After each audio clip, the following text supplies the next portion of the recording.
Well, good evening, everybody. Thank you for coming. Tonight we have Dr. Rozema presenting on literary criticism with C.S. Lewis and Wittgenstein. And then just a note, our next event will be March 27th, which is the Thursday after spring break. We'll be having a panel on the classics between Professor Lee, Dr. Umlin, and Mr. Spitberger of Zion Lutheran School. So mark your calendars for that one. Dr. Rozema.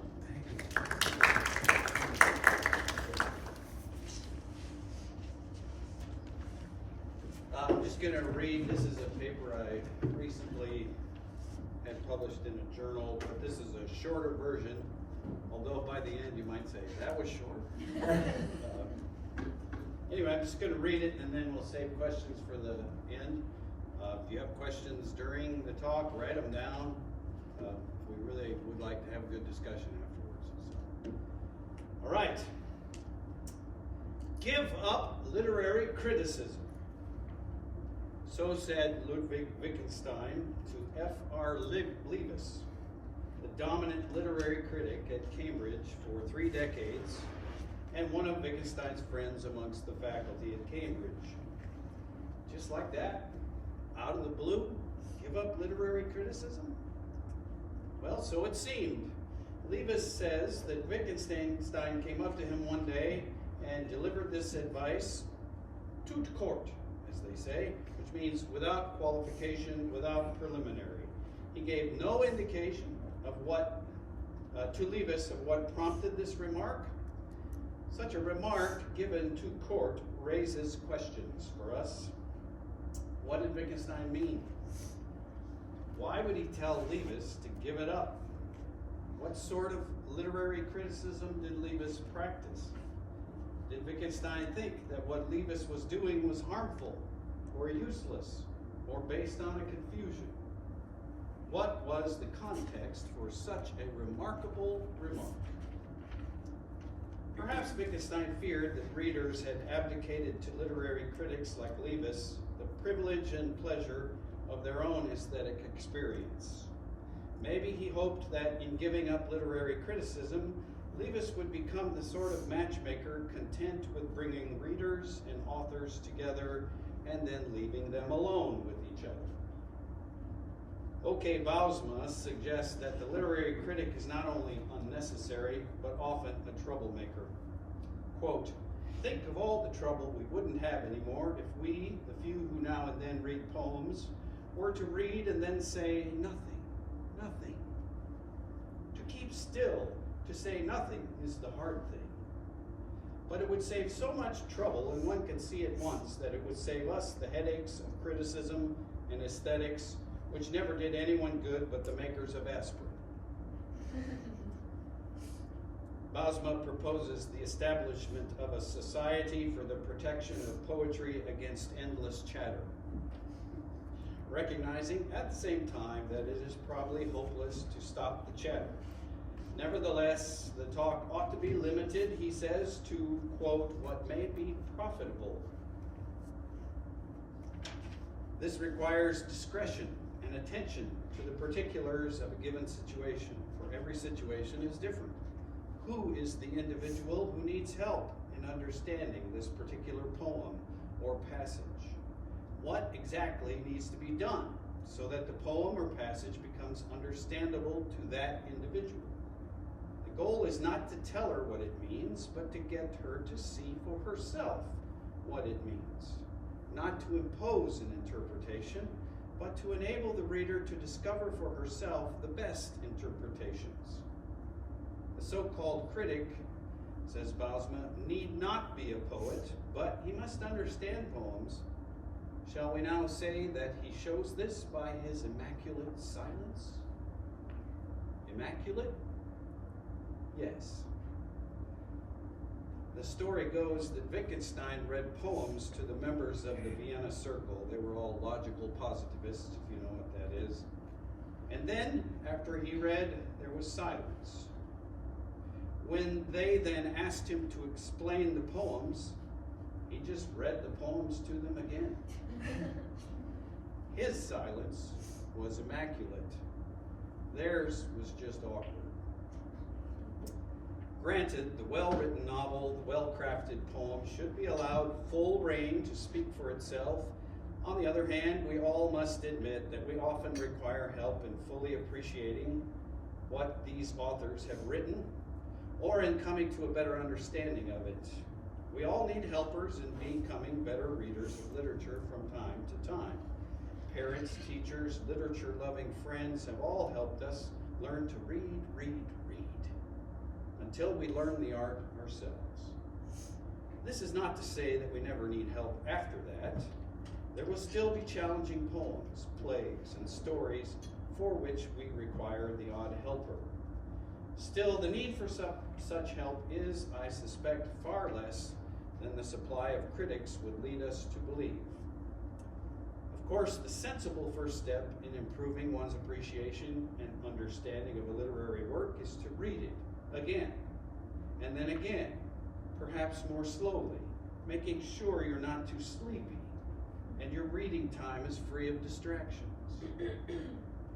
Unlike many philosophers I could name, most literary authors do not intend for their readers to misunderstand them or disdain their efforts, and so a return to the horse's mouth makes sense.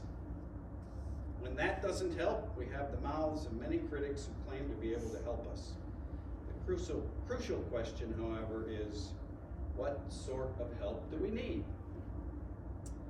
Wittgenstein says, quote, "We speak of understanding a sentence in the sense in which it can be replaced by another which says the same, but also in the sense in which it cannot be replaced by any other, any more than one musical theme can be replaced by another.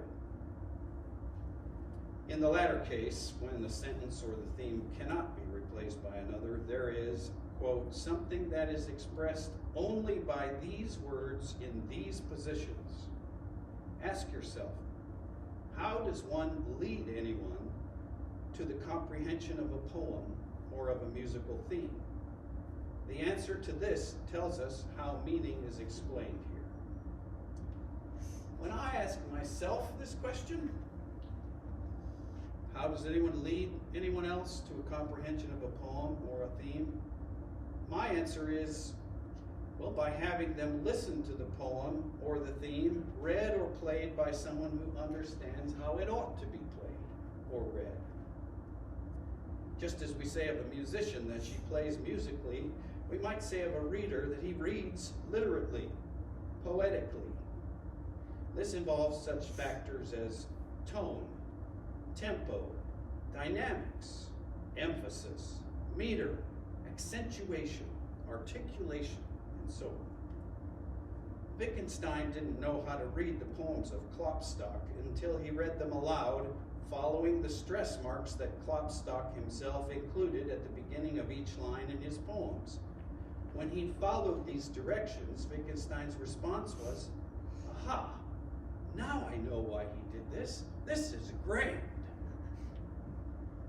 Along with this listening to the poem or the theme performed well, the one we are leading will notice our own responses to the poem or theme as we read, our gestures, facial expressions, our sighs or cries, our oohs and our ahs. Rozema, again reflecting on the task of a teacher, writes, I'm regarding the teacher of literature as a good reader who helps others to read well. A good reader is an understanding reader who teaches others to read with understanding. And how does he do it? By reading with those who are to learn what he reads well, and by getting them to practice under his guidance. For this purpose, nothing serves but reading aloud. He should be a master of the rhythm of what he reads, whether it be prose or verse. He must be able, with his voice, his face, and even his posture, to reflect the articulate moods of what he reads. Tenderness, seriousness, irony, anger, irritability, sadness, impatience, solemnity, kindness, etc. Vocabulary, sentence structure, phrasing, analogies, allusions, all play their part in determining the subtleties of expression as one reads aloud. I am in this case stressing the analogy between the art of the musician who must study each piece he plays to play it well with the reading of the performer in literature. I'm not here writing of the literary scholar who may know a great deal, but who can scarcely do anything but sputter through lines he knows so much about. It is much harder to misread or misinterpret a passage from literature if you are made to read it aloud. It's much easier to tell, on the other hand, when someone else is reading it correctly if they read it aloud. When we must read a passage aloud, it becomes almost impossible to maintain a theory-driven interpretation of it. Try reading aloud a passage from Saint-Exupéry's The Little Prince so as to indicate a Freudian interpretation of that work. It would be either absurdly silly or grossly obscene.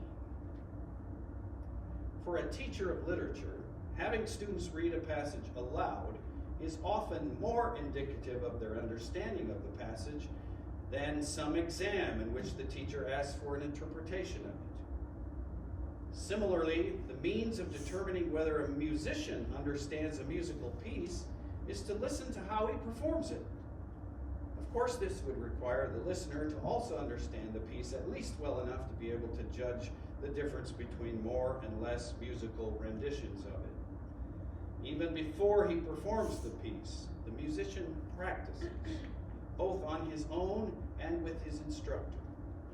Just so, a reader of literature must practice her reading, both on her own, perhaps reading it aloud alone, at least speaking the words to herself, and sometimes with an instructor as well.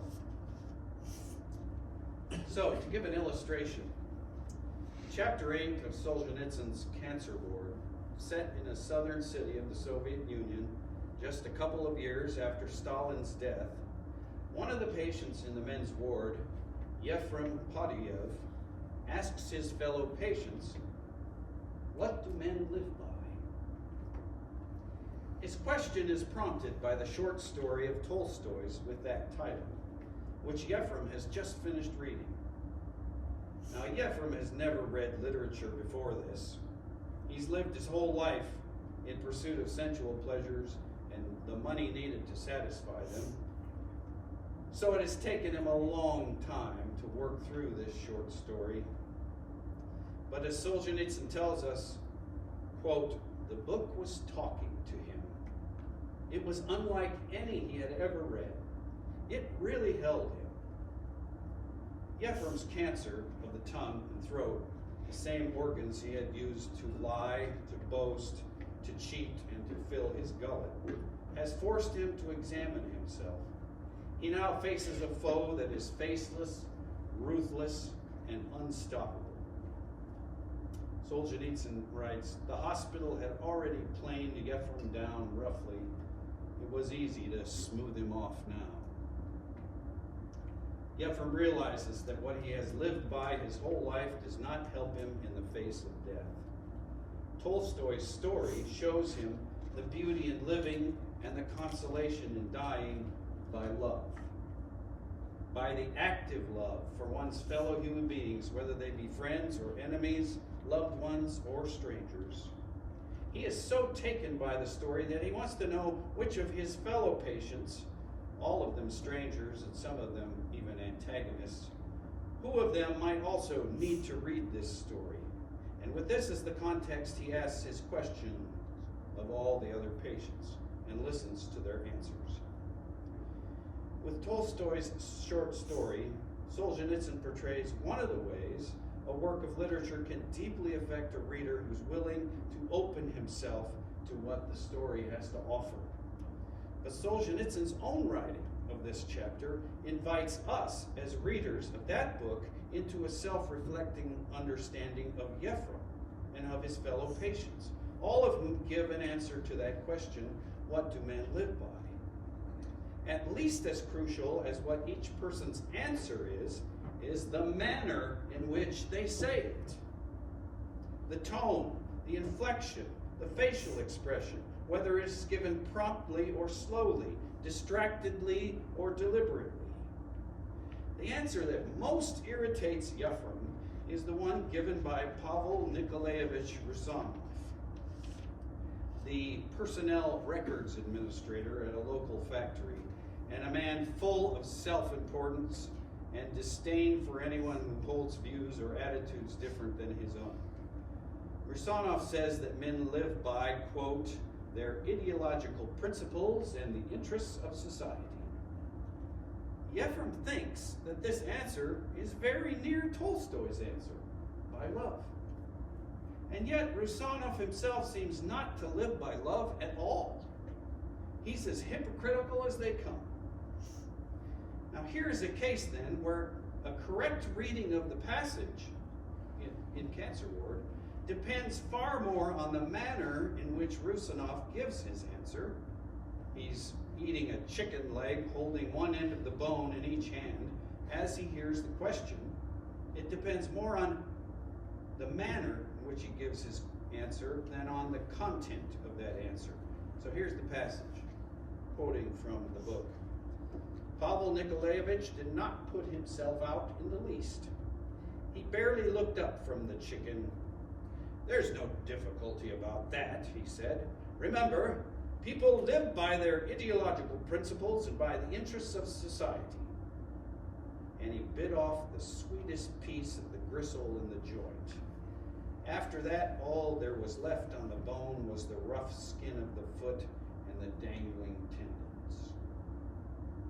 These he put on a piece of paper on top of his bedside table.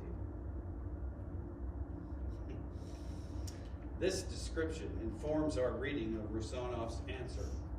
His devouring of the chicken leg, biting off the sweetest gristle in the joint until there's nothing left but rough skin and dangling tendons, is an image of how he treats the workers at his factory, his neighbors, and his so-called comrades, and his fellow patients. If someone were to read Rousseau's answer aloud, all of the contextual surroundings should enable us to say whether or not he had read it correctly. Yefrem, being a newcomer to reading both literature and reading others, makes a rookie mistake. He's clearly mistaken if he thinks Rousseau's answer is anything like Tolstoy's. In a similar way, the correct reading of a poem requires that the reader immerse herself in the particularities of the poem's subject, the poem's meter and rhythm, the poem's setting and point of view. In response to the questions, how should poetry be read? What is the correct way of reading it? Wittgenstein says, if you're talking about blank verse, the right way of reading it might be stressing it correctly. You discuss how far you should stress the rhythm and how far you should hide it. A man says it ought to be read this way and reads it out to you, and you say, oh yes, now it makes sense. This does not mean, now I know what the poet is saying. Rather, it means, now I understand the poem. There is a difference. To understand the poem requires more than knowing what the poet says. It requires empathy with what the poem itself shows, with what we might call the spirit of the poem. Wittgenstein and Rozema both stress the analogy between the art of the musician and the reader of literature. In one of his lectures on description, Wittgenstein says, quote, suppose the question were to transmit to you a certain impression I get from a piece of music. That is, success in doing that, might depend on the fact that a certain number of you, on my playing it to you, get it. Get a hold of it. These are expressions you would use. What does it consist in to get a hold of a tune or a piece of poetry? The proof is in the pudding. I bet you misunderstood that expression your whole life. I always thought it was pudding with a D. 2 D's. No, it's in the putting.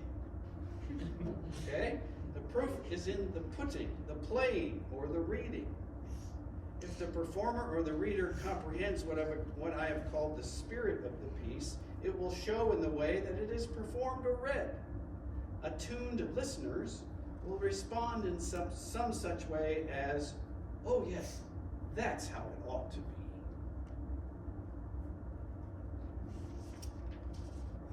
Cut a little bit here. And the more familiarity I have with poetry, with literature, or with music, the more attuned I will be. Feelings accompany our apprehension of a piece of music in the way that they accompany the events of our life, Wittgenstein says. A poet, too, has constantly to ask himself, but is what I am writing really true? And this does not necessarily mean, is this how it happened in reality? The sense of truth that the poet seeks is not factual, but the consonance of what the poet describes and the feelings that it evokes.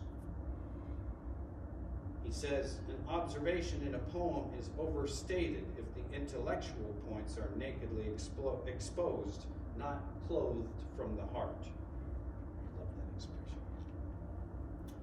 The clear implication here is that truthfulness in writing literature lies not in the presentation or the representation of facts, but in the evocation of a heartfelt responses that are appropriate to what has been portrayed in the poem or story. In this sense, the artist cannot be untrue to her subject, even if that subject lives or exists in some way contrary to the artist herself. She must have some sympathy with the subject, some personal familiarity with the color and the tone of that kind of existence. There is no other way to present the spirit of that subject. Any other presentation would necessarily not be that subject. A further implication is that an articulate and comprehensive description communicates the feel of a thing without telling the reader how or what to feel. If even something as dry and heartless as a police report of a crime can, if articulately and comprehensively written, be quite chilling. Ways of life, too, when purely described, are accompanied by feelings consonant with them. Soren Kierkegaard, in the pseudonymous voice of Johannes Climacus, says, quote, "In the world of spirit, a change of place means a change in oneself. That a man has arrived at this or that distant place in the world of spirit is proved by the mode of representation itself." I would say it this way: description alone can be affective. In literature, effective description is also affective. So it affects you. And the more effective it is, the better it is at affecting you.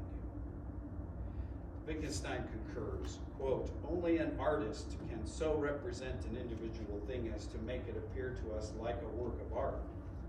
A work of art forces us, as one might say, to see it in the right perspective.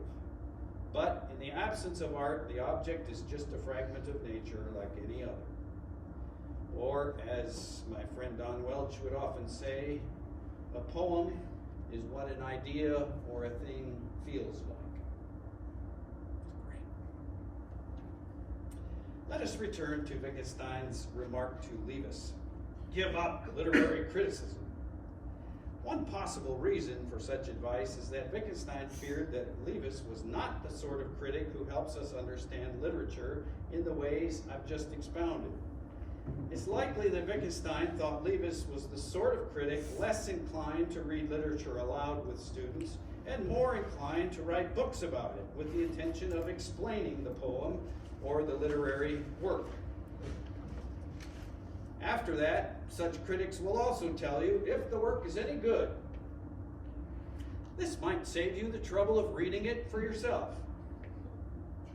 The practical effect of the work of this kind of critic is to prejudice readers, to prevent the formation of an open attitude towards reading literature, to taste it for yourself. It's as if we had ordered a gourmet dish in a foreign country, prepared by a nationally renowned chef in that country. And when it arrives, we, not fully understanding the manner in which to eat such a meal, ask for some help in how best to eat it in order to fully savor it. But instead of getting the help we need, the waiter removes the gourmet dish and replaces it with a whole new dish, much less savory, indeed, hardly edible. This new dish is the work of a fast food cook. We ask questions. Why did you remove the original dish? What was wrong with it? We never had a chance to even try it. The waiter tells the fast food cook these questions, and then that cook assures us, despite our own taste buds, but that this new dish is far superior, or in the parlance of food tasters, superior, to the original. In fact, he tells us that we don't need to make the taste test ourselves. Trust me, he says. I'm the expert taster. I'll tell you what you should enjoy. I think Leavis is maybe like that. There's much evidence that Leavis, though not as poor a critic as the analogy with the fast food cook might suggest, tended towards becoming an arbiter of what works of literature were worthy of being read and what works were not. The danger of this tendency is not simply in making qualitative judgments of literary works. I think there's really no question that some works are masterpieces while others are far from it, but rather in making these judgments on behalf of others, and doing so under the auspices of being an author of criticism, which, according to some, is a whole genre of literature itself. One, no doubt, unintentional effect of such an attitude on prospective readers of literature is that it discourages reading as an intrinsic sort of pleasure, an adventure offered up by an author to her readers. C.S. Lewis, who famously disagreed with Leavis on the telos of literature, asks himself, can I say with certainty that any evaluative criticism has ever actually helped me to understand and appreciate a great work of literature, or any part of one? His answer, no.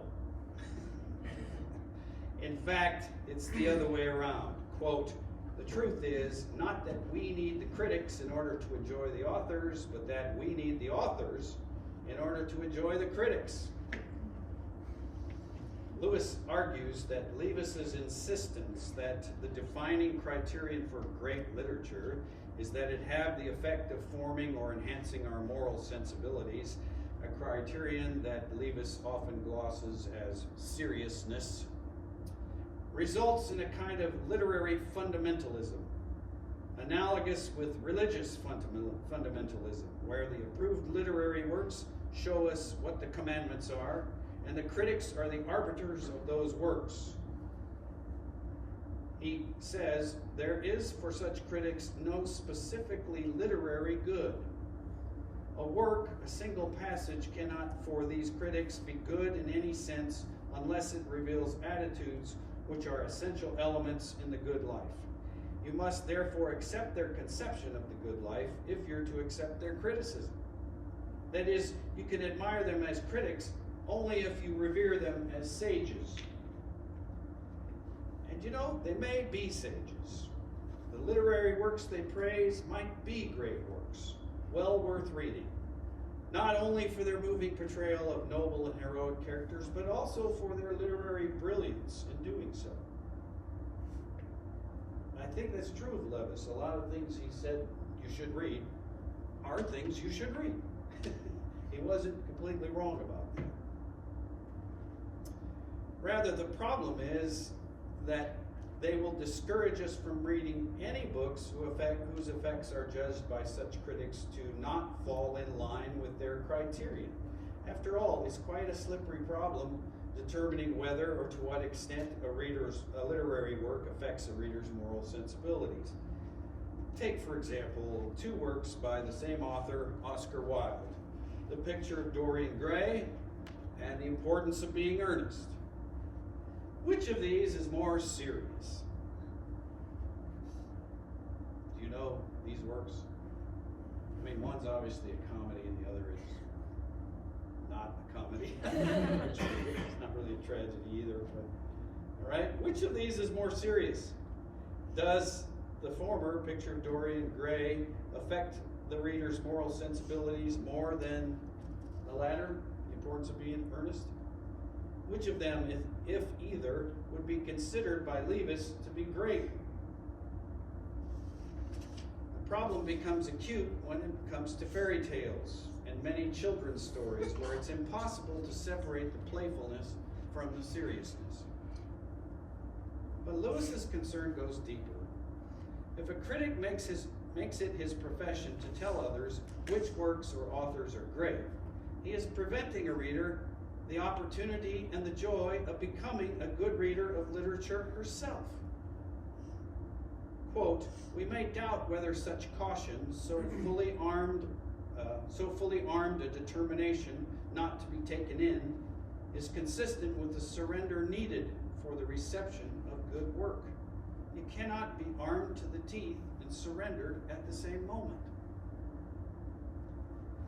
If we can reasonably surmise, as I think we can, that Wittgenstein's worries about Leavis as a literary critic were similar to those of Lewis, then we can investigate another sense in which Leavis and many more literary critics and teachers of literature who seek to explain to others the meaning of a poem or a story are lacking in spirit, the spirit essential to becoming a literary reader. So now I want to look at or listen to the flip side of this intimate relationship between a reader and a literary work. Wittgenstein writes, "I think I summed up my attitude towards philosophy when I said philosophy ought really to be written only as a poetic composition." In a first draft for the preface to his book, Philosophical Investigations, Wittgenstein writes, "It is not without reluctance that I deliver this book to the public. It will fall into hands which are not, for the most part, those in which I like to imagine it. May it soon, this is what I wish for it, be completely forgotten by the philosophical journalists, and so be preserved perhaps for a better sort of reader." It's well known that Wittgenstein felt great affinity for Kierkegaard. Kierkegaard, too, feared that his work would fall into the hands of professional professors. He called them docents. I call them professionalissimos, who would read and write about his works so as to drain them of their existential import. These people do not read or write to develop inwardness, not for reflection or edification, but for the enhancement of reputation and job security. Quote, "With security in life, they live in their thoughts. They have a permanent position and a secure future in a well-organized state. They have hundreds, yes, even thousands of years between them and the earthquakes of existence. They objectify the joys and sufferings of life, the paradoxes and mysteries of a God relationship, the wonders and terrors of the world, and purport to explain them or to argue for their relative value.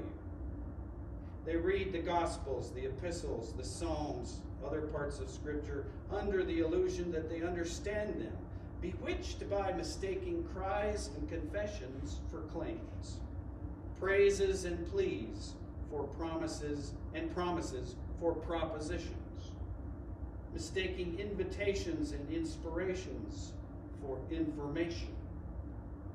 In short, the easy equation of reading all sentences as statements of fact, whose meaning and veracity are determined by the possibility and probability of those facts. It is commonly supposed to be the task of the professional scholar to make just such determinations, and the task of scholarly journals and presses to publish the results of these scholars.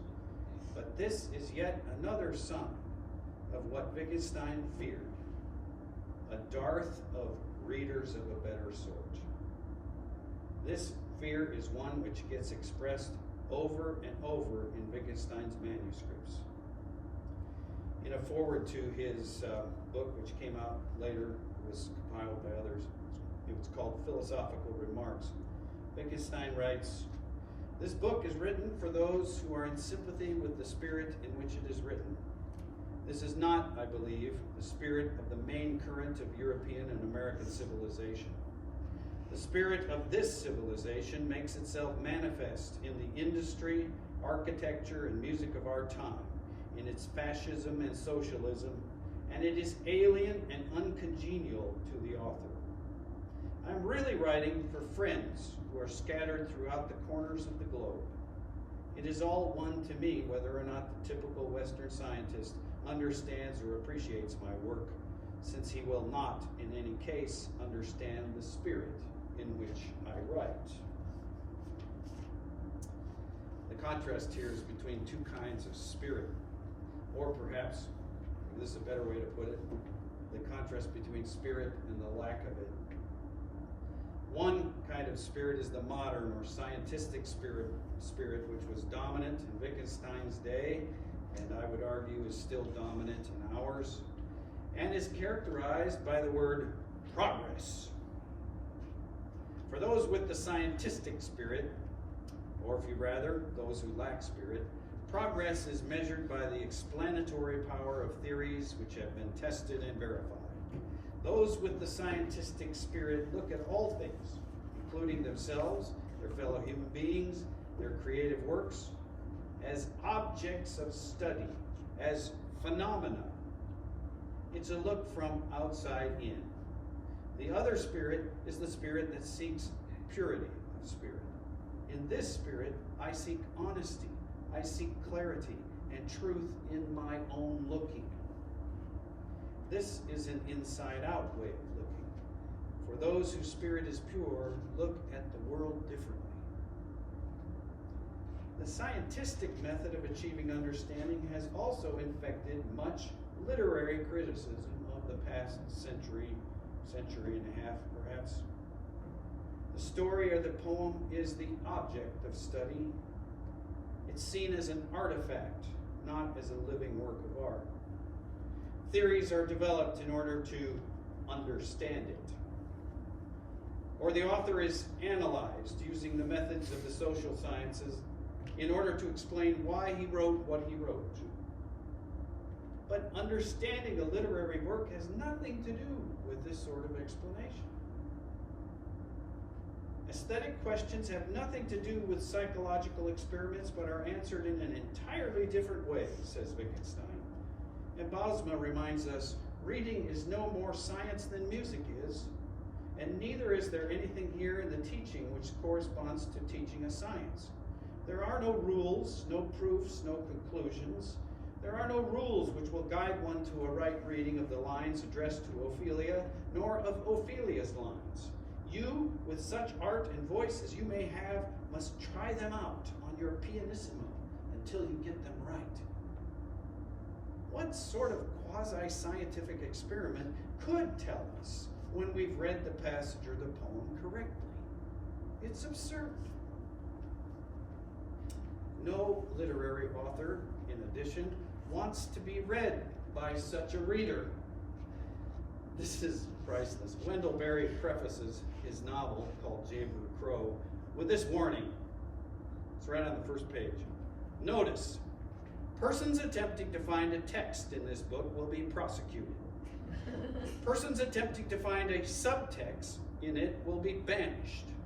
Persons attempting to explain, interpret, explicate, analyze, deconstruct, or otherwise understand it will be exiled to a desert island in the company of only other explainers by order of the author.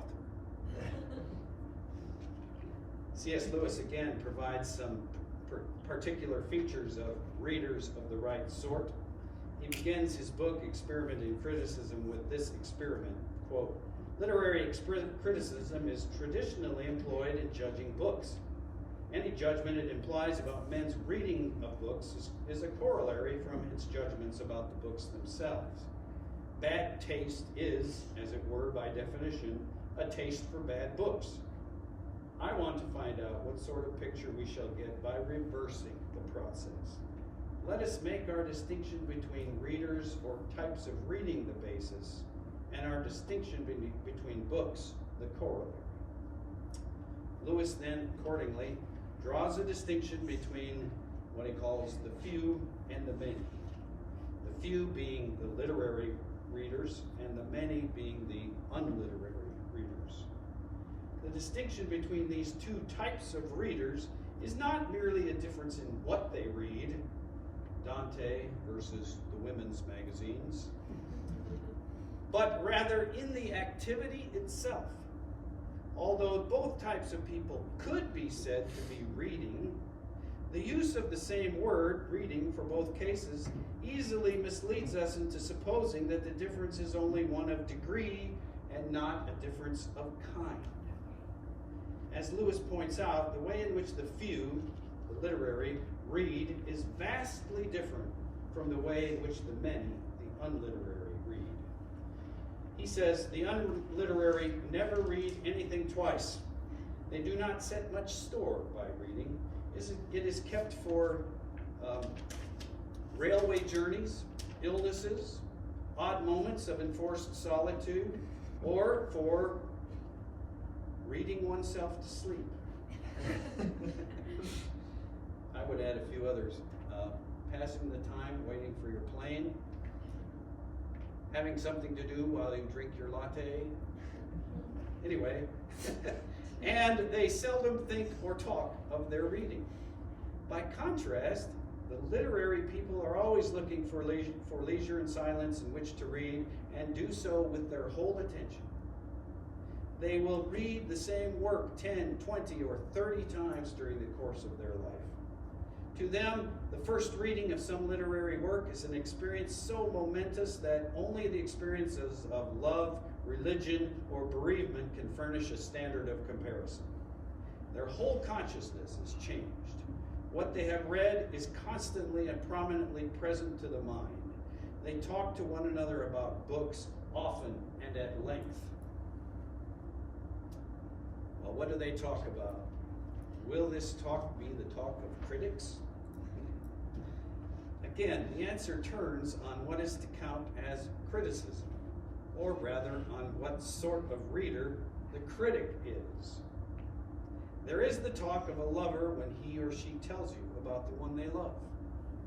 And then there's the talk of the impartial evaluator, the one who is telling you whether or not you ought to buy some product or make some deal, and whether or not it's worth it. The former, we would say, is what? Their judgments are subjective. That's the temptation. The former, the person in love talks about the one they love. The former's subjectivity doesn't necessarily imply a blindness to the faults of the things they love, despite the common phrase that love is blind. I don't think that's actually true. Anyway, nor does the latter's objectivity have any bearing on whether or not the product in question will be any good to you. The relationship between a literary reader and the books she reads is very different from the relationship between a product reviewer and the products he reviews. A literary reader does not see the book as a product, but as a potential lifelong friend. When Johannes Climacus says that truth is subjectivity, it's something he says in the concluding unscientific postscript, he's reminding his readers that there are some truths that require us to be subjects. Truths which we can only know by submitting ourselves to them. Virtues are like that. You might know about courage or generosity, but you cannot truly know courage or generosity unless you are courageous and generous. That is, you must subject yourself to the ideals of courage or generosity.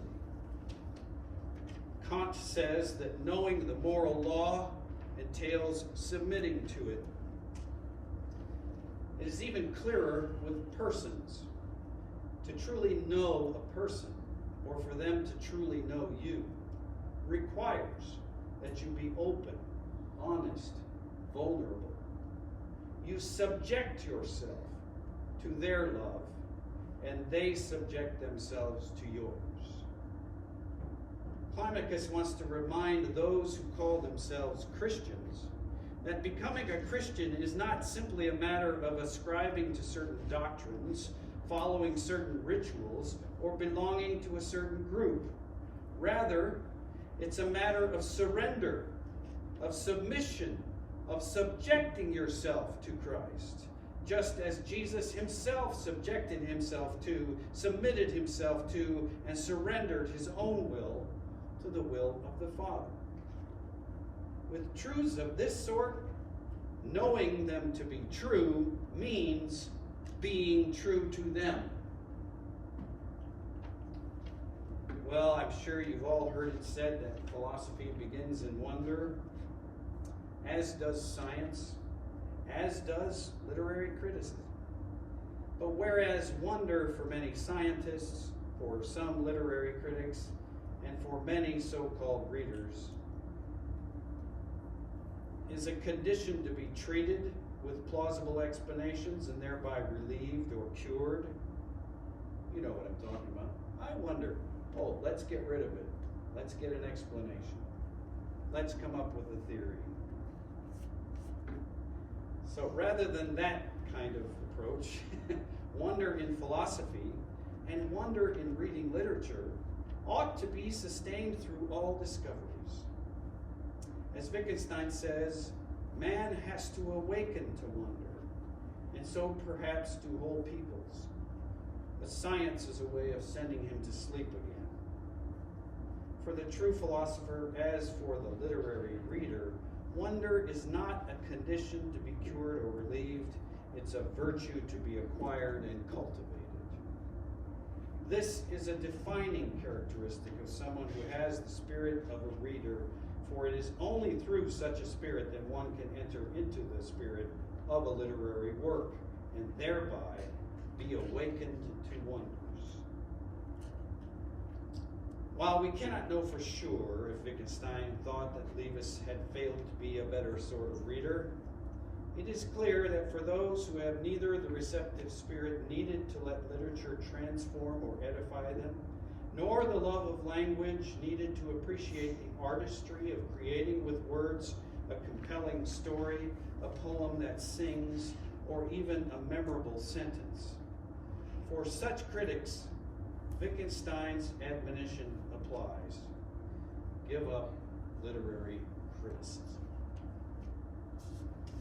That's the end.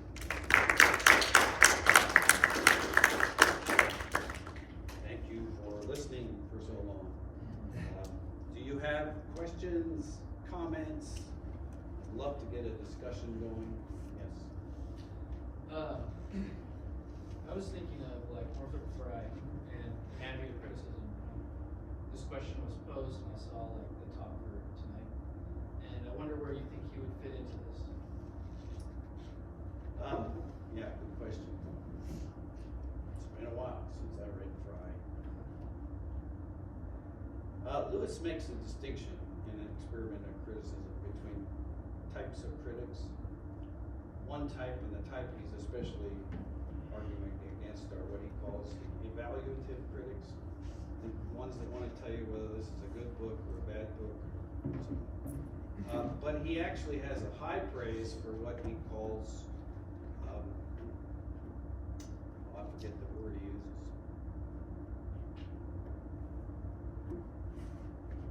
Not the critic that tries to evaluate, but the critic that just tries to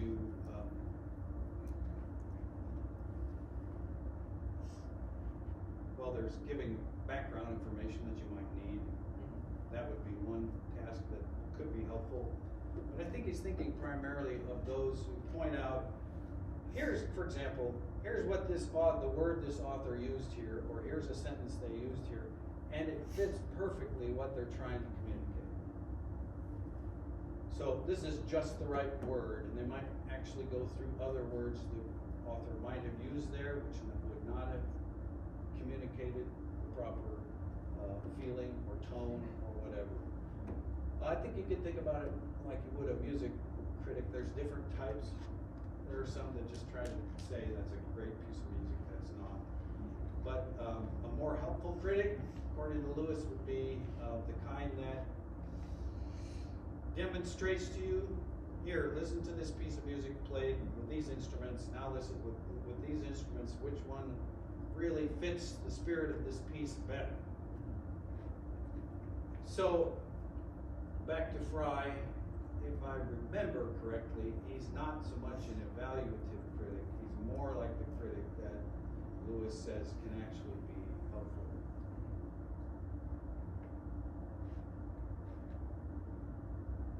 I don't know, you probably read Fry more recently than me. Would you agree with that? What kind of a critic is he? Yeah, I think, well, his whole endeavor is to like lay out a framework for how to investigate literature, right? And he thinks, in the introduction, he thinks that like criticism is crucial. Literary criticism is crucial to literature because of maybe ways in which we can understand literature that maybe we can experience literature in a way, but how do we speak it? Like one thing that he says in the introduction is that he says something like, literature is dumb or it doesn't say something. It knows how it's a way of saying something, but then you can't, like the author maybe cannot say what they're saying. Yeah, the So typical contrast is the difference between telling and showing. Right. And the author wants to show you something, not tell you something. Right. But sometimes we need people to tell us maybe what's going on. Sometimes, Yeah. especially when we're just starting out, and it's helpful. That's certainly not where anyone should stay. Right? To become a good reader means you don't need that anymore. Or you seldom need it. I don't know what he meant by crucial. If he means it's crucial in learning to be a good reader, then I might say, yeah. But I think the goal is, it's like growing up. Your parents don't want you to always just take orders. They want you to be able to figure out for yourself what you should do. That's what it means to be mature. Right? So I think the same with reading. I mean, you might have somebody that tries to help you become a good reader, a literate reader, but the goal is so that you don't need that person anymore, right? I would say that kind of critic is trying to work himself out of a job, right? Of course, there will always be new people to come in and do that. Kind of like a doctor too, isn't it? I want you to get to the point where you can take care of your own health. So you don't have to come see me anymore. Right? Now, remembering, there were a few things I had some troubles with Fry. I think, is he the one that has the idea of archetypal characters? Yeah, through the rose. I think that's only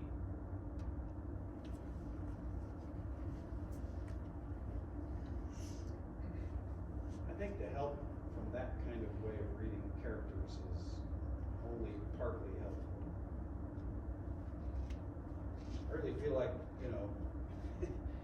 you tend to categorize characters that way, put them in a category, but each book and each author wants you to take this character, these set of characters, for individuals, not as types of individuals, but an individual. Because each of us is. Yeah, I might have a lot of things in common with other people, but that doesn't define me. What do you think then about Aristotle's Poetics? Is it a work of literary criticism? Yeah, sure. And it's not evaluative. Well, he does do some evaluation, but he's very clear about what criteria he's using. I've got a bunch of students here that are in my aesthetics class. We just finished reading that. So maybe some of you would like to comment. We talked, actually spent a whole period. What kind of tragedy does Aristotle say is the best? Why does he say so? He even names names, right? Particular plays. What kind of criticism is that? I don't know if Lewis would object to Aristotle's evaluation of tragedy because Aristotle still focused on the audience and what happens within the person who's viewing the tragedy. So it's still this catharsis within the audience member which is the purpose, that's the main purpose of the tragedy. The important thing is the plot, that's the means to this catharsis. So I think Aristotle's still getting at the purpose of literature or drama or any art, and it's the impact it has on the viewer or reader. Yeah, I mean, his valuation is not without basis, right? He doesn't just say, oh, I like this one, and I don't like that one. So he's very specific about what he thinks the purpose of tragedy in particular is. And it would be different than the purpose of comedy. It would be different than the purpose of an epic, and so on. So I read it as kind of an if. If this is what you're trying to do, then these kinds of elements should be arranged in this way.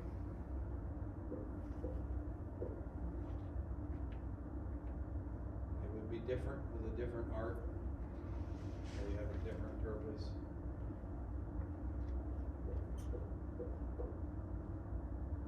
Yeah, so what kind of a critic is that? I wouldn't say it's the kind that Leavis is.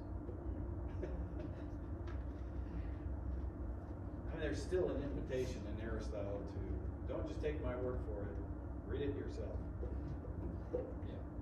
Well, and Fry does that too.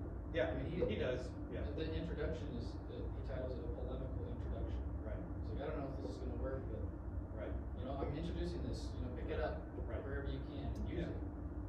Yeah, he does, and that's fair of him. That's what he should do. Yeah, I think he even says you can throw out whatever you find to not be Yeah, useful. yeah, he does. So there's still this kind of an openness, do it yourself, become a judge of it yourself.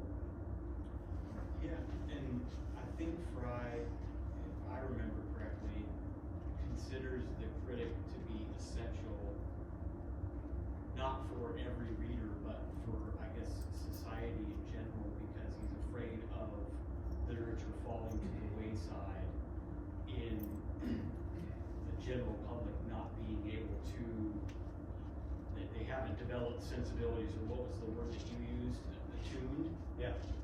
That the role of the critic is to try and develop that kind of seeing these things, or develop a kind of attunement. Right. And he thinks that that's the role of the critic, so literature doesn't just fall to the wayside and isn't a part of the, because he thinks literature is vital to a community. And a good life. Yeah, right. Yeah, I think certainly, I mean, I still need critics of the sort that Lewis is talking about, the good sort, with some pieces of literature. I don't know, anybody tried to read James Joyce? Yeah. I need help with that one, I really do. You know, I'm not saying it's terrible, I mean, it might have all kinds of great things to, I might be transformed by it, but I don't yet know how to read it. I need somebody to help me know how to do that. The same is true of a lot of artworks. I mean, a lot of modern art, how do you approach it? How do you see it? What's the way to see it so that you can see that this is really a great piece of art? You know, people look at Jackson Pollock and say, well, my 5-year-old could do that. Right? Yes. But with music or art, literature, I passed my midlife, I'm in my golden years. And it's just been in the last couple of years that I found myself living alone that I learned how to read. Yeah. And I don't have a TV. I haven't watched TV for 30 years, at least. I read a lot of books. And I use the college library now. And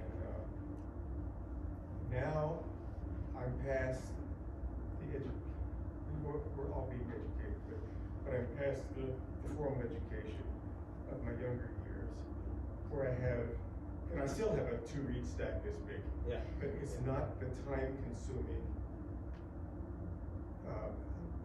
mammoth pile that I had when I was a college student. Yeah. And had to do it quickly. Now, in those ensuing years, I read because I chose to, because I chose what I wanted to read. But now, in the last couple of years, I'm by myself and I can read out loud. Yeah.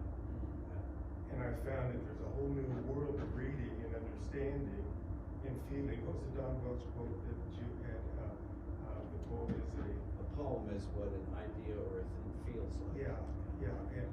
And now I can read Neihard Yeah. Yeah. slowly Yeah. because I don't have a time limit, and I can get his rhythm, and I can get his rhyming, and I can get his meaning, and I can get into it because I love Western history anyway. And now I can, and in music, I remember in my younger years, little country church in the Panhandle, 2 different ladies. We didn't have an organ, the piano in that little country church is closed now, but they were both Latsvot. And the one was trained more like a classical pianist, and she played that way. Yeah. And when she played the prelude or the whatever it was, even the hymns, you sat up and you were a little bit rich. She played it very well, but it was.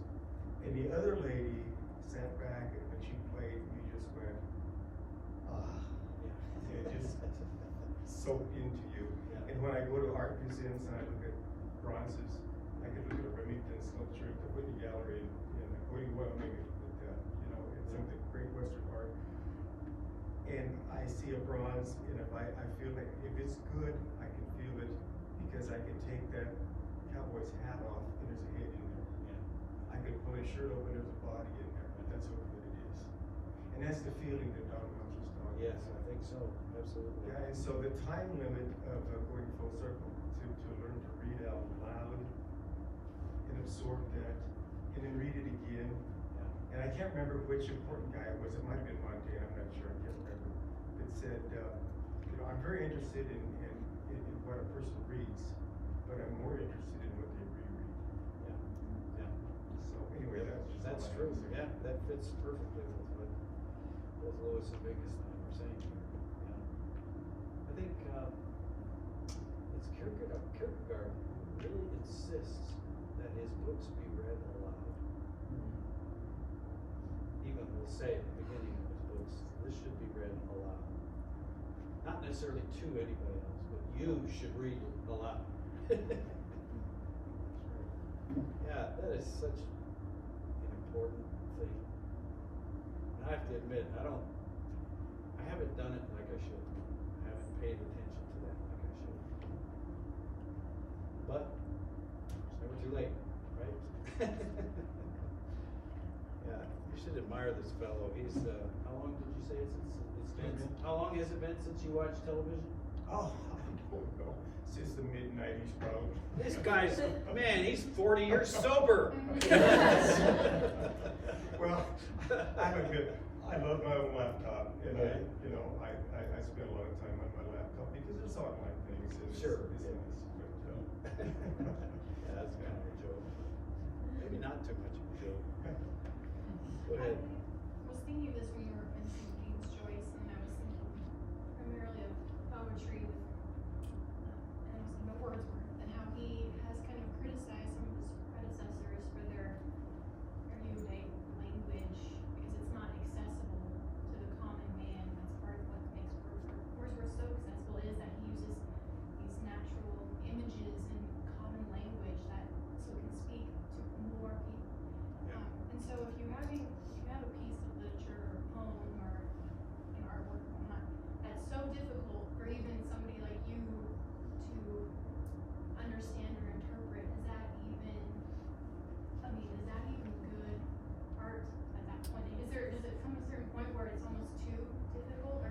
Yeah, appealing to I the mentioned audience. there, just kind of in passing, I know quite a few philosophers who I would say are so opaque that they're not worth reading.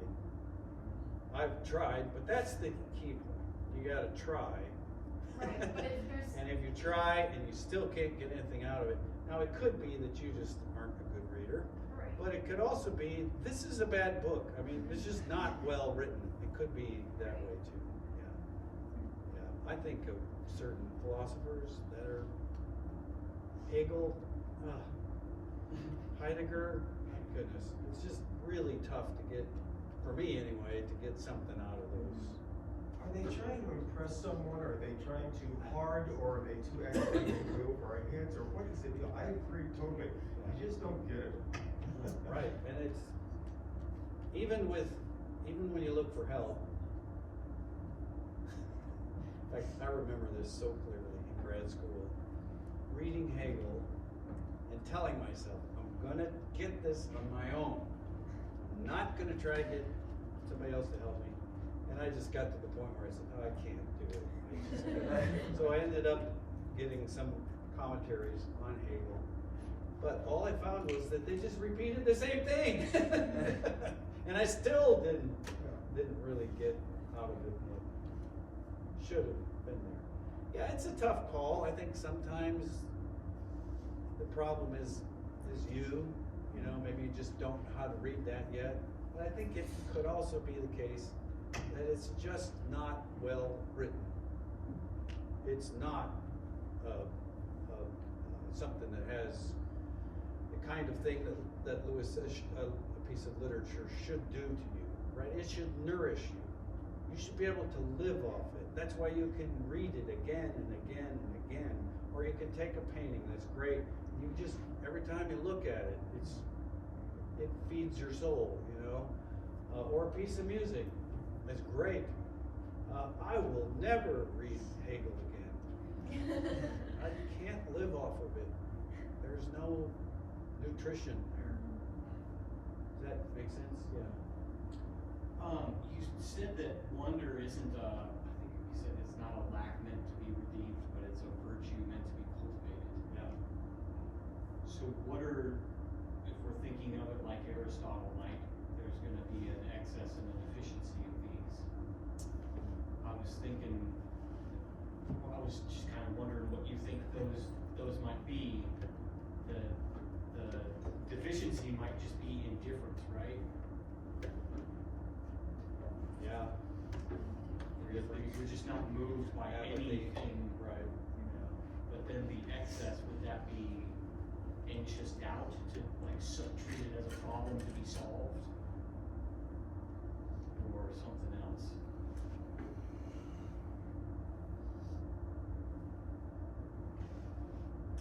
I don't know. The way if we do one side being apathy or indifference, I think the other side would be gush, sentimentality. Okay. Like now you're. How can I put this?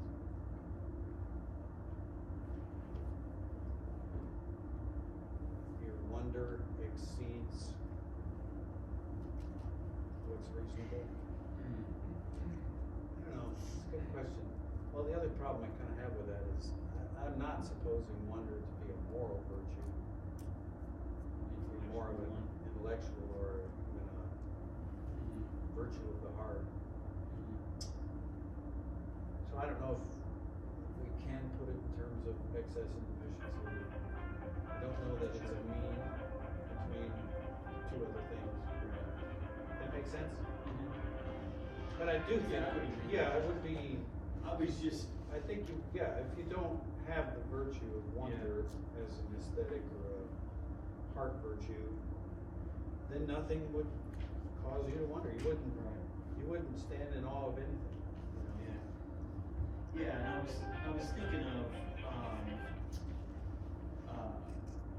because you can tell if you read like a Socratic dialogue that Socrates is just genuinely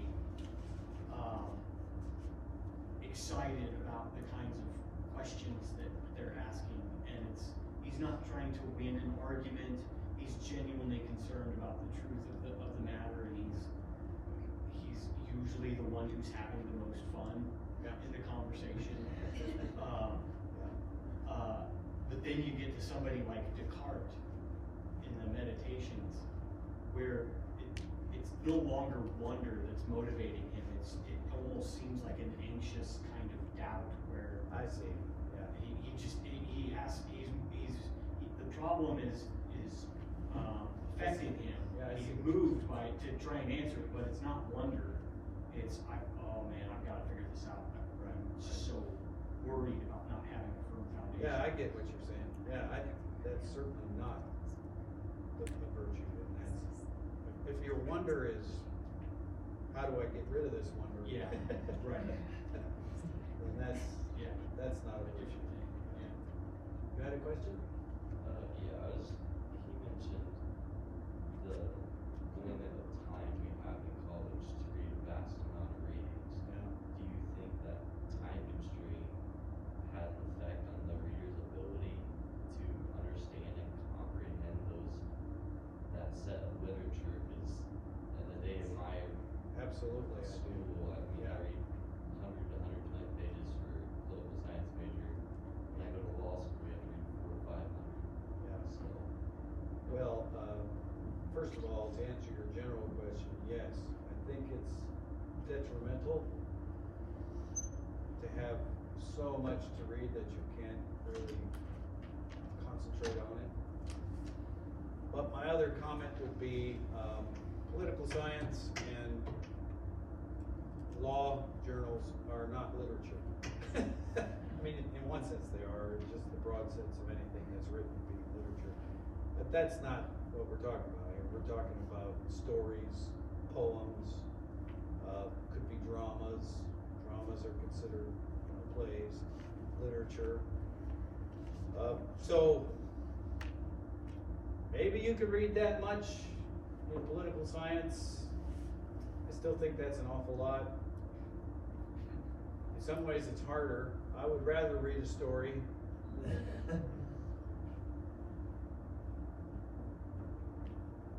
But in terms of like literature, yeah, I don't know. I always ask myself, am I assigning too many books? Is this, because to me the point for students, for you guys as students of mine, is not to try to get you to have read a lot of stuff. What I want is for you to become a reader so that you can in the future read all these other books. And that's the whole point that Lewis is getting at too, right? The goal is to become a reader. Then you can do it for the rest of your life. It will always be a great joy to you and a great source of a part of the good life. Makes your life worth living. So it isn't coverage. It's not, right? I think this happens a lot. I mean, even in lots of English departments. You have to have read this and this and this and this and this and this and this. And the list goes on. Well, personally, I would say no. I don't think that's what's required. What's required is that you become a good reader. And that might mean let's slow it down. Let's take some time with this thing. Right? I mean, think about it. Compare reading time when you're just reading it and when you read it aloud. Which takes longer? Reading aloud. Which is better? Reading aloud.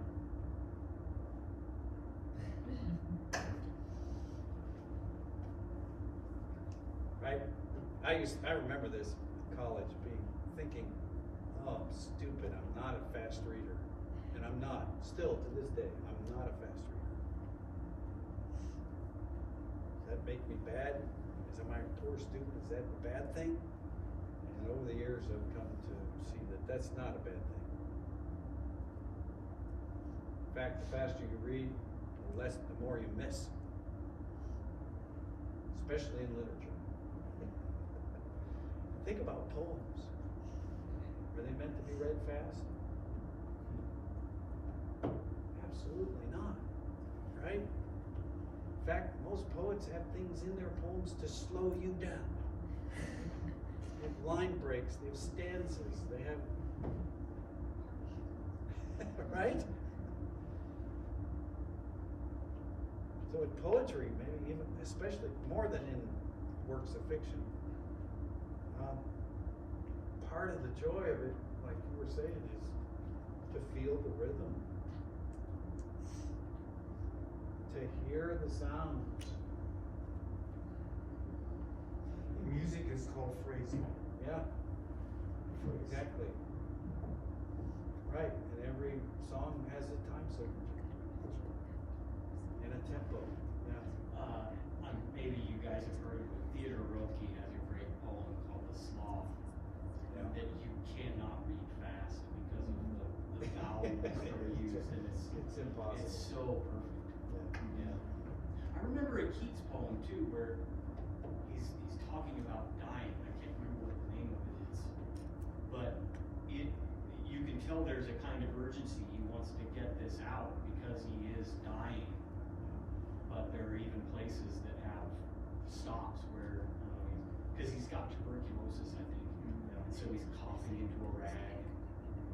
Yeah, you feel the tension there, and there is an urgency, but he also wants to meet it too, right? Yeah, it's great. Yeah, if all you're concentrating on is the content of the words, then you're just not reading poetry as poetry. It's not the way it's supposed to be read. Other comments, questions? These are great. This might be a simple one, but a lot of like C.S. Lewis and Kant, I've gotten that you're supposed to make a really disinterested type of judgment in reading. Like you're not supposed to go into a book with a purpose. It's supposed to come to you. Right. But again, this might be very simple. But how do you disinterestedly judge a book to read? Like if you can't judge it from the back cover, can't judge it from the title, you can't judge it from the author, how do you choose a good book to read that's not just taking random ones off the shelf, or are you just supposed to take random ones off the shelf? Yeah, I think Lewis thinks sure, just try them. Lewis was so interesting on this because on the one hand, he would tell you there are certain works that are just classic works, they're masterpieces, and you should read them. Right? But on the other hand, he's not one to say, well, none of the new stuff is any good at all. Stay away from that. No, just the opposite. I mean, he was known. He was voracious as a reader, just read everything. It also helps that he had a photographic memory. I had that. But anyway, he would not turn his nose up at any book, really. He would say, try it. See what it does to you. And don't take the word of somebody else. Because it may not be a good reader. Right? Try it and see. Now I know, yeah, you can't actually read every book. There's so many books being published, works of fiction and so on. I don't know, I think, who was it? We were doing this yesterday in class. How far do you have to read it before you realize, I don't want to take any more of my time reading this one. Some books you can tell pretty early. Still, you should really, your attitude should be one of openness. Let's see. Let's see what this does. And not that you have in mind a particular thing you want it to do to you. Right? That's reading with interest. Now you say, oh, here's what I want from a book. Will this one give it to me? And that's an unliterary sort of way of reading, according to Lewis. The literary reader will not come with any kind of goal in mind. They'll just come to the work, let it speak for itself, let it do what it can do. And it may surprise you,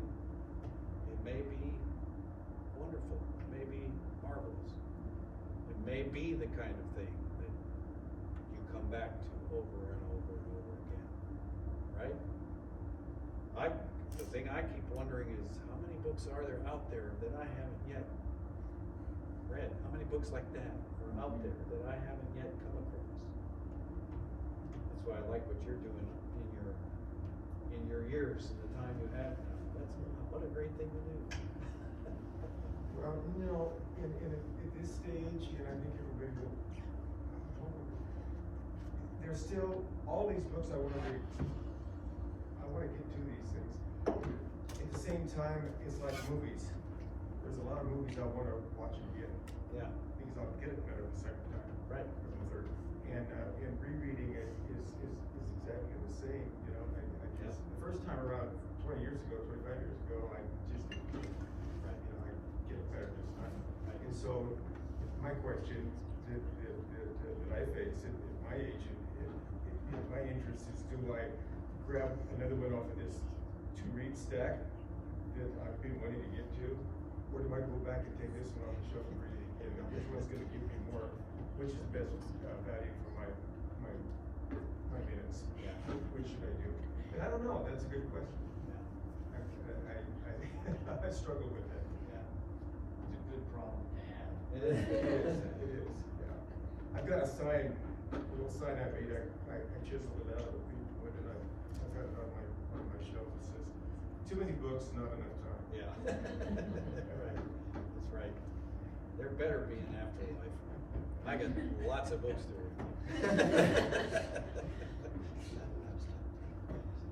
Any other comments, questions?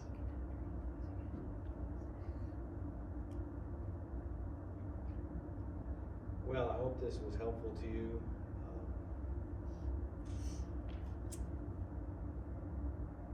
What else was I going to say? I think what I said here applies to really all the other arts as well. It applies equally to paintings, sculptures, dance, other art forms, or movies.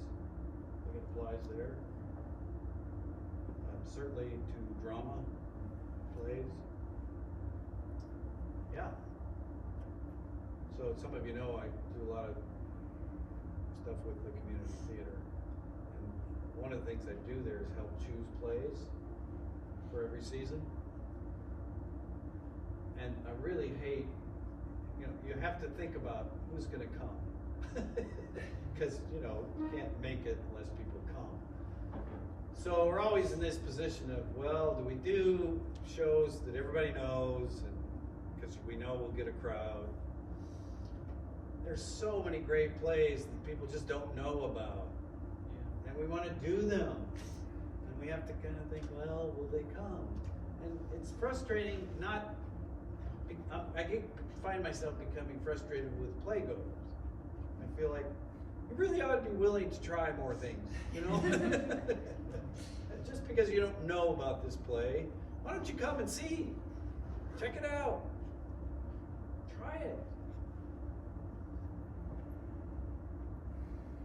Well, anyway, I think I mentioned in there, Leavis and Lewis had this, Leavis was Lewis's nemesis when he was at Cambridge.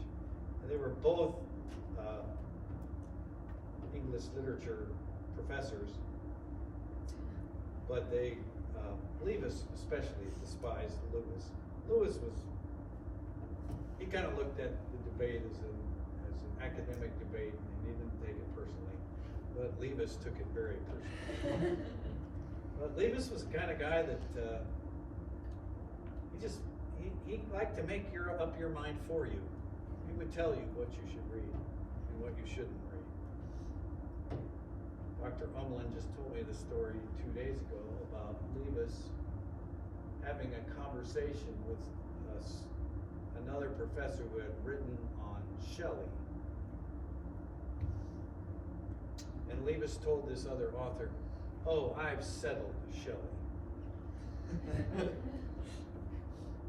Wow. replying what? You don't have to read it. Just read my book. And then you'll know.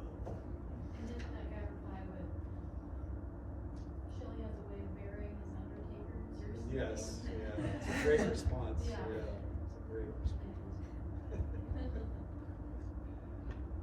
Well, thank you very much. Thank you for the great discussion afterwards and for listening to me talk so long. And I guess that's the end. Thank you, Dr.